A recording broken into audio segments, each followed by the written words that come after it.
ভেঙে আছে ব্রিজ, ঝুঁকি নিয়ে নৌকায় করে পারাপার হচ্ছে খাল। পায়রা নদী থেকে পটুয়াখালীর লাউকাঠি নদীর সঙ্গে সংযুক্ত হয়েছে ভাড়ানি খাল। 2009 সালে নির্মাণ করা হয় একটি আয়রন ব্রিজ।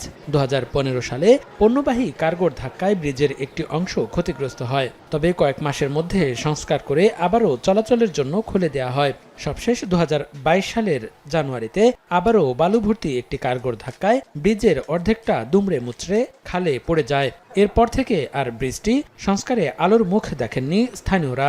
মাঝে মধ্যে নৌকা না থাকলে 2 কিলোমিটার পথ ঘুরে যেতে হয় সাধারণ মানুষের। ব্রিজটা ভেঙে পড়াতে আমাদের এলাকার জনগণের ছেলে মেয়ে স্কুলে যাওয়া আসা পারাপার হয়, অনেক কষ্ট হয়। নদীতে অনেক স্রোত, খেয়াঘাটে পাওয়া যায় না, অনেক সমস্যা নিয়ে ঝুঁকি নিয়ে আমাদের আসতে হয়। যতক্ষণে লোকজন না আসে ততক্ষণে নৌকা সাইডে আসে না।